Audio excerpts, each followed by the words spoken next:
가족 막장극 같은 쇼팽의 동거 생활, 그 최후문화연. 마이너스 이전 기사 쇼팽 옆에 상드가 있었다. 빗방울 전주곡의 주인공에서 이어집니다. 막상 연주회를 열기로 했지만 무대 울렁증이 있는 쇼팽은 번복하고 싶었다. 하지만 연주회 소식이 알려지면서 순식간에 많은 표가 팔려버렸다. 상드는 안절부절 못하는 쇼팽이 오히려 재밌었다. 그는 포스터도 프로그램도 원치 않아. 청중이 많이 오는 것도 싫대. 그가 두려워하는 것들이 어찌나 많던지. 난 그에게 아예 촛불도 켜지 말고 청중도 없이 소리나지 않는 피아노로 연주하지 그러냐고 했어. 마이너스 상드가 성악가 폴린 비아도르에게 보낸 편지 중 쇼팽이 연주했던 플레엘홀. 에두아르 르나르의 스케치를 바탕으로 한 목판화, 일러스트레이션 9, 준 1855. 리스트는 자진해서 쇼팽의 연주회 평론을 쓰겠다고 자처했고 실제로 쇼팽에게 매우 호의적인 기사를 썼다. 하지만 쇼팽은 리스트에게 이미 거리를 두고 있었다. 리스트가 요란하게 사람들의 관심을 끄는 방식, 또 언론 플레이를 하며 탈베르크를 야비하게 공격하는 것이 싫었고 결정적으로 리스트가 쇼팽의 빈 아파트에서 마리 플레일과 미래를 즐긴 일이 발생했다. 절친 리스트에게 등을 돌린 쇼팽. 리스트는 동거 중인 마리 다구 백작 부인의 눈을 피해 쇼팽의 아파트를 이용한 것이다. 마리 프레엘은 쇼팽의 후원자이자 친구인 카미유 플레엘의 부인이다. 그렇지 않아도 결벽이 있는 쇼팽은 허락도 없이 자신의 방에서 그런 일이 벌어진 것에 경노했다. 사람들은 위대한 리스트가 자처해서 쇼팽 연주회 기사를 써준다는 것이 큰 아량인 양 떠들었지만 쇼팽은 이 또한 마땅치 않았다. 지난 월요일 오후 8시 플레이엘 살롱은 환하게 불이 들어왔다. 가장 우아한 귀부인, 가장 유명한 예술가, 가장 부유한 은행가, 가장 고상한 신사, 요컨대 돈과 재능과 아름다움을 다 갖춘 귀족. 태생의 사교계 엘리트 전체가 이곳으로 몰리는 바람에 마차들의 행렬은 끊이지 않았다. 중략 그들이 얼마나 열성적이고 주의 깊은지 흡사 종교적 숭배라도 바치는 것 같다. 중략그는 단순히 재주가 뛰어난 비르투오소, 건반의 대가가 아니므로, 그는 단순히 이름난 예술가가 아니므로 그날의 연주자는 그 모든 것이자 그 이상이었다. 그는 쇼팽이었다. 마이너스 리스트가 음악 전문지 가제트 뮤지칼에 쓴 평론. 공연이 끝날 무렵 혼신의 힘을 다해 마지막 소절을 연주하고 있는 무대 위로 느닷없이 리스트가 올라갔다. 그리고는 피아노를 치고 있는 쇼팽을 무대 뒤로 데려갔다. 이는 무대 막바지에 쇼팽에게 쏠려야 할 관심을 리스트가 뺏어버린 격이 되었다. 쇼팽의 연주 기사로 도배되어야 할 신문에는 리스트의 기행이 실렸다. 리스트의 이런 무례한 행동에는 리스트의 연인인 마리 다구 백작 부인의 이간질이 있었다. 마리와 리스트, 상드와 쇼팽은 마리가 운영하는 살롱에서 자주 만나며 절친했던 시절이 있었다. 리스트의 마음이 멀어져가는 것에 절망한 마리는 상드와 쇼팽 사이를 질투했고 어리석게도 쇼팽과 상드를 비방함으로 리스트와의 단합을 꾀했다. 마리는 쇼팽의 이 공연이 리스트의 명성에 도전하려는 의도로 기획되었다고 리스트에게 속삭였고 이에 리스트는 돌출 행동을 하게 이르렀다. 물론 순간적인 기분에 이런 행동을 했지만 리스트는 이것이 쇼팽과 이별이 되리라고는 생각하지 않았다. 적당한 시기가 오면 그와 화해할 생각이었으나 이를 계기로 쇼팽은 완전히 리스트에게 등을 돌린다. 이후에도 둘은 몇 번 마주할 기회가 있었지만 쇼팽은 형식적으로 대했다. 그때까지만 해도 쇼팽에게는 상드가 있었으니 제 아무리 영향력 있는 리스트라 할지라도 쇼팽에게는 아무것도 아니었다. 하지만 음악계에서 어마어마한 영향력을 가진 리스트와의 결별은 훗날 상드와 헤어지고 인맥이 많지 않던 쇼팽을 더욱 고립시키는 결과가 되었다. 여하튼 이 연주로 쇼팽은 큰 돈을 벌었다. 6천 몇백 프랑의 수입을 올렸는데 당시 1프랑은 현재 가치 1만 2만 원으로 추정된다. 그리고 다음 해인 1842년 2월 21일 자작곡들을 모아 연주회를 열었는데 새로 만든 발라드 3번이 이때 연주되었다. 비싼 입장료에도 사람들은 몰려들었고 이때도 쇼팽은 5천 프랑이 넘는 수입을 챙겼다. 이렇게 일이 술술 풀릴 줄 알았지만 일어설만 하면 주저앉고 달릴만 하면 넘어지는 게 인생. 쇼팽은 연주회가 끝나고 심하게 알았다. 연주에 집중하느라 모든 에너지를 다 써버렸기 때문이다. 편도선과 입에 문제가 생겨 보름 동안 꼼짝을 못하고 누워있어야 했다. 미처 몸이 다 회복하기도 전에 절친이었던 얀 마투친스키젠 MATUSG와 ENSKI가 폐결핵으로 사경을 헤맨다는 소식을 들은 쇼팽은 아픈 몸을 이끌고 달려갔다. 쇼팽의 극진한 간병에도 불구하고 얀은 쇼팽의 품에 안겨 눈을 감고 말았다. 그의 나이 겨우 34세였다. 설상가상 어린 시절 폴란드에서 그의 피아노 선생님이었던 지브니의 사망 소식마저 들려왔다. 지브니는 쇼팽이 바르샤바를 떠나는 날 마을 어귀에서 쇼팽을 위해 눈물을 흘리며 칸타타를 지휘해준 스승이었다. 슬픔에 탈진한 쇼팽은 지친 몸과 마음을 달래기 위해 노앙으로 내려갔다. 쇼팽은 대부분의 시간에 곡을 만들었는데 이때 만든 곡이 발라드 4번, 폴로네이즈 6번, 스케르초 4번이다. 쇼팽은 몸을 추스르고 상드와 함께 4개월 후 다시 파리로 올라온다. 파리 상드의 집은 개방되어 있어 네로라하는 예술가들의 아지트 같은 역할을 했는데 여기 단골인 시인 하이네는 쇼팽을 일컬어 사람 됨됨이, 연주 스타일, 작품성의 3가지 요소가 완벽히 균형을 이룬 음악가. 리스트 앞에서는 어느 피아니스트도 고개를 못 들지만 쇼팽은 그렇지 않았다. 쇼팽이야말로 피아노의 라파엘로다라고 극찬했다. 1844년 5월 쇼팽의 아버지가 사망했다. 몸이 최악인 상태라 바르샤바로 달려가지 못하는 쇼팽은 식음을 전폐했다. 병세는 점점 나빠지고 상드는 이런 쇼팽을 위로하기 위해 쇼팽과 각별히 사이가 좋은 누나 루드비카와 매형 요제프 칼라산티 예체예비츠를 파리로 초대했다. 7월 15일에 누나 부부가 파리에 도착했다. 누나 부부와 파리 곳곳을 돌아다니며 모처럼 쇼팽의 얼굴에 생기가 돌았다. 루드비카와 상드는 죽이 척척 맞았다. 누나 부부와 함께 노앙으로 내려온 쇼팽은 사랑하는 두 여인의 웃는 얼굴을 보며 행복했다. 상드는 이때가 둘 사이 가장 행복했던 시기였다고 회상했다. 루드비카, 쇼팽의 누나. 2차 대전 중 잃어버린 암브로지 미에로제프스키의 1829년 그림을 얀 자모이스키가 복원한 것. 1969년 폴란드 국립 쇼팽협회 소장. 누나 부부가 돌아가고 행복했던 시간만큼 허전함도 배가 되었다. 종종 집안에 들어오면 혹시 누나가 놓고 간 물건이라도 없는지 살펴보게 돼. 우리가 코코아를 같이 마셨던 소파 옆에 그 자리만 바라보게 되지. 마이너스 쇼팽이 누나에게 보낸 편지 중 파리로 돌아온 쇼팽에게 새로운 제자 2명이 생겼다.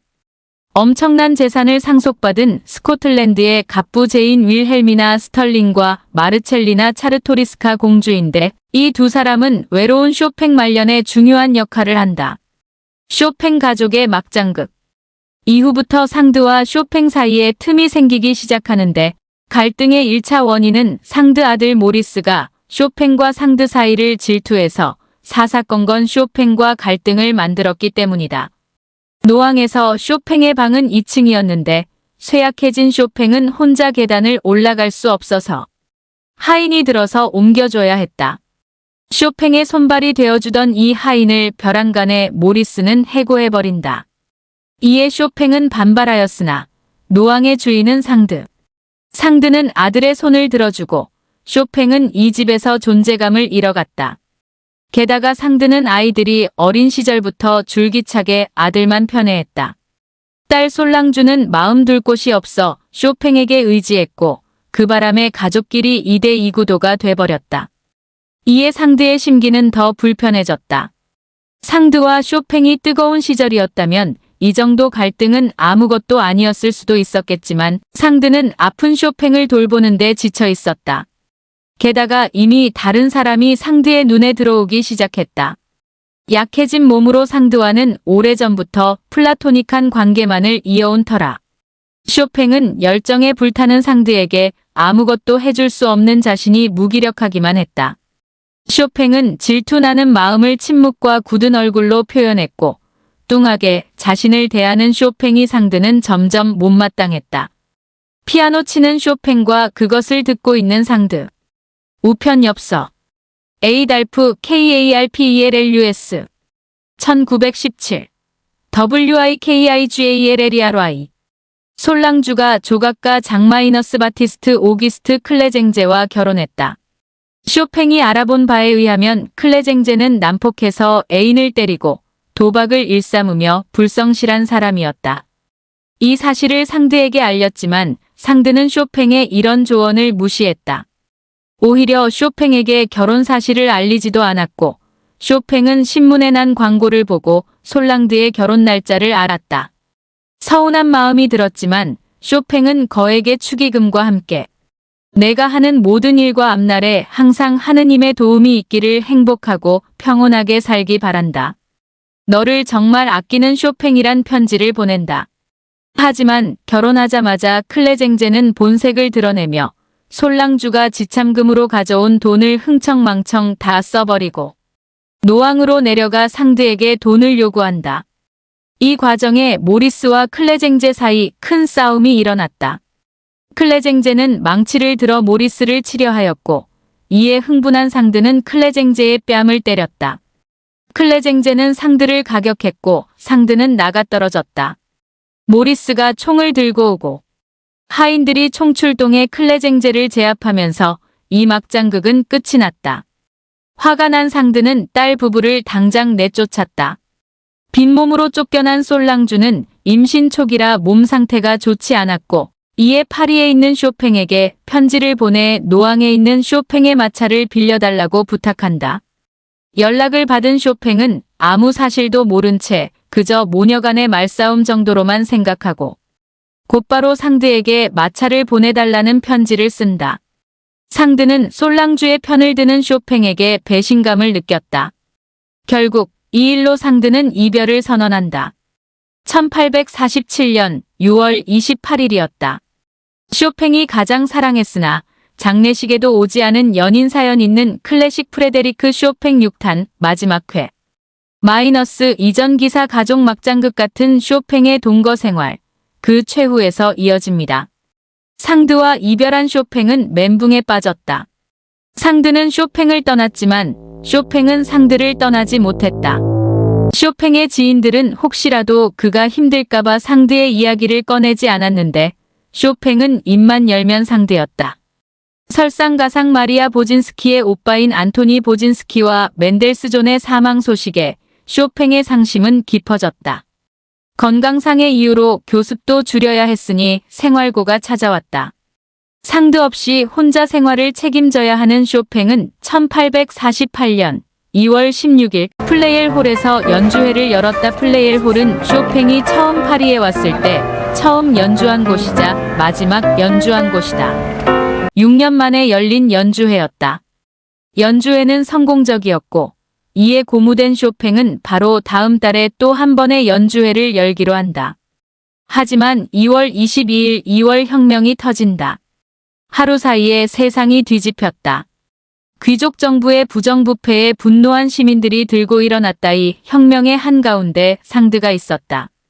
파리는 곳곳이 파괴되었고 공연도 취소되었다. 배우러 오는 학생들도 발걸음을 끊었다.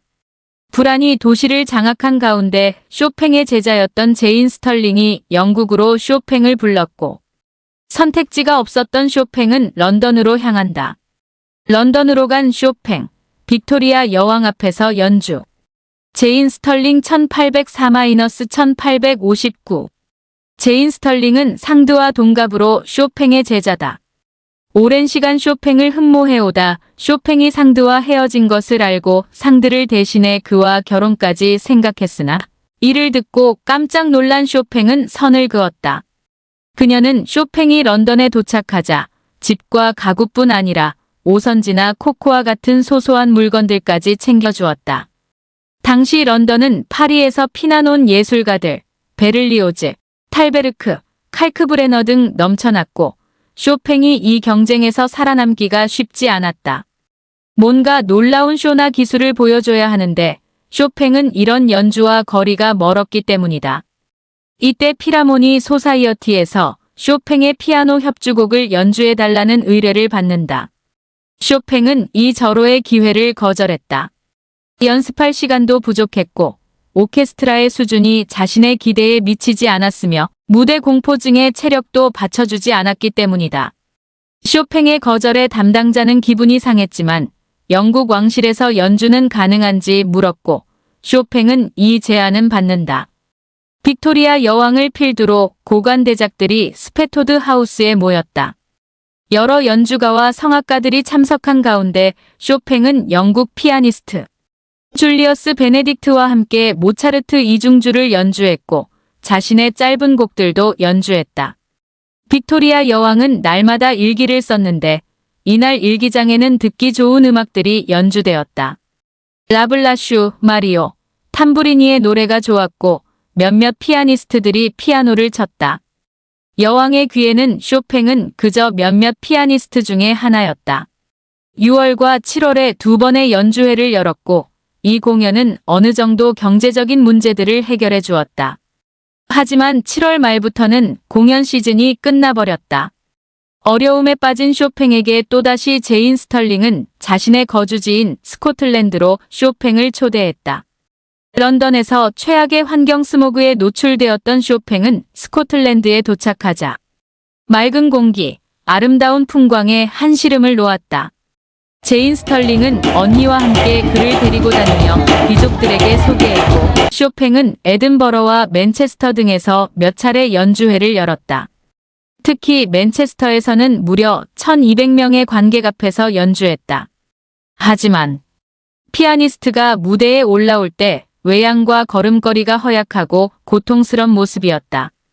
그가 피아노 앞에 앉자 우수 어린 가냘픈 인상은 온데간데 없었다. 그 순간부터 피아노가 그를 완전히 빨아들인 것 같았다. 중약 대규모 홀 연주회가 요구하는 크고 뚜렷한 그림, 악기의 박력은 부족하다. 마이너스 맨체스터 가디언즈. 그의 연주는 너무 섬세해서 청중의 열광을 자아낼 수 없었다. 쇼팽이 정말 안 된 느낌이었다. 마이너스 아일랜드 피아니스트 조지 오스본. 쇠약해질 대로 쇠약해진 쇼팽은 제인 스털링 자매의 호의가 점점 숨이 막혔다. 몸이 더 약해졌어. 이제는 작곡도 전혀 못하겠어. 중약 그러다가 2시간 동안 사람들과 식탁에 앉아서 그들이 말하는 모습을 보고 그들이 술 마시는 소리를 들어야 해. 지겨워 죽겠어. 그들이 예의를 차리니까 숨이 탁탁 막혀. 또 다른 편지에는 내가 좀 더 젊다면 눈 딱 감고 기계가 되어버릴 텐데. 아무 데서나 연주회를 열고 돈만 된다면 취향이고 뭐고 따지지 않고 엉터리 같은 작품도 연주할 텐데. 쇼팽이 그 셰마와에게 보낸 편지 중 쇼팽은 스코틀랜드 생활이 행복하지 않았다. 파리에는 제인 스털링과 쇼팽이 약혼한다는 소문이 돌았다. 답답해진 쇼팽은 11월 16일 런던 길드홀에서 열리는 폴란드인을 위한 자선 행사 참가를 구실로 스코틀랜드를 떠나 런던으로 돌아왔다. 쇼팽은 이 행사에 기꺼이 무료로 연주했지만 사람들은 쇼팽의 연주에 별 관심을 두지 않았다. 슬프게도 이 자선 연주는 쇼팽의 마지막 무대가 되었다. 빈손으로 파리에 돌아온 쇼팽, 그를 도와준 사람들. 쇼팽은 다시 파리로 돌아왔다. 파리로 돌아온 쇼팽은 빈손이었다. 그동안 작곡도 못했기에 팔악보도 없었다. 게다가 그동안 자신을 돌봐주었던 주치의 몰랑이 사망한 것을 알고 쇼팽의 불안은 커졌다. 쇼팽에게는 들라크로아나 프랑숀과 같이 쇼팽을 찾아주는 친구들이 있었으나 쇼팽에게 필요한 건 당장 돈이었다. 집을 마련할 돈. 이에 손을 내민 사람은 오브레스코프 공주였다. 공주는 쇼팽의 제자였던 수초 공주의 어머니다. 오브레스코프는 쇼팽의 거처를 알아봐 주었다. 그리고 쇼팽이 혹시라도 자존심 상할까봐 집세를 반반씩 내자고 제안한다. 집세는 400프랑이었는데 공주는 쇼팽에게 200프랑이라고 말하며 쇼팽 몰래 자신이 집세를 다 냈다. 죽음이 다가오는 것을 직감한 쇼팽은 누이인 루드비카에게 와서 도와달라는 편지를 쓴다. 루드비카는 곧바로 달려오고 싶었으나 남편이 제동을 걸었다. 루드비카의 남편은 장모가 여행 경비를 다 내지 않으면 가지 않겠다고, 자기 돈은 한 푼도 쓰지 않겠다고 으름장을 놓았다. 여기저기에서 돈을 마련하기 위해 시간이 지체되었다. 쇼팽의 어머니와 동생 이자벨라는 여비를 구하지 못해 동행하지 못했고, 간신히 여비를 구한 루드비카가 쇼팽에게 달려갔다. 제인 스털링은 쇼팽이 경제적인 어려움에 처한 것을 알고 거금 25,000프랑을 현금으로 쇼팽의 문지기에게 전달했다. 쇼팽은 이 사실을 몰랐다. 쇼팽의 손에 들어오기까지 우여곡절이 있었지만 여튼 쇼팽은 이 돈을 받을 수 없다고 거절했고 겨우 설득해서 15,000프랑을 빌린 것으로 하고 받았다. 루드비카가 도착했다. 누나를 만난 쇼팽은 반짝했다. 루드비카는 상드로부터 쇼팽의 안부를 묻는 편지를 받았다. 하지만 회신하지 않았다. 쇼팽은 누나의 품에서도 내가 죽을 땐 상드의 품에서 죽기로 했었는데 라고 상드를 그리워했다. 그토록 쇼팽이 그리워했던 상드와 재회하는 일은 일어나지 않았다. 상드와 이별하고 10개월 후 우연히 초대받은 집에서 스치기는 했다. 9월 중순 쇼팽은 마지막 거처가 될 곳으로 이사한다. 그에게 마지막 인사를 전하러 오는 사람들이 몰려들었고 쇼팽은 의식이 있을 때 잠깐 이야기를 나누었다. 루드비카와 차르토리스카 공작 부인 구트만이 매일 그의 침상을 지켰다. 쇼팽은 자신의 장례식장에서 모차르트의 레퀴엠을 불러달라는 부탁과 자신의 심장을 바르샤바로 가지고 가달라고 했다. 그리고 그의 마지막 메모에는 기침으로 숨이 막힐 것 같으니 제발 내 몸을 노출된 채로 놔두어 주십시오. 내가 산 채로 무덤에 묻히지 않게 말입니다. 쇼팽은 행여라도 살아있는 채 묻힐까봐 두려웠다. 가장 사랑한 사람이 빠진 쇼팽의 장례식. 쇼팽이 위독하다는 소식을 듣고 한달음에 달려온 델피나 포토츠카에게 쇼팽은 노래를 불러달라고 했다. 사람들이 피아노를 문 앞으로 옮겼고 포토츠카는 오열하며 노래했다. 주위 사람들은 폭풍 눈물을 쏟았다. 쇼팽은 잠시라도 고통을 잊은 듯했다. 그녀의 노래를 뒤로하고 1849년 10월 17일 새벽 2시. 어머니, 나의 어머니.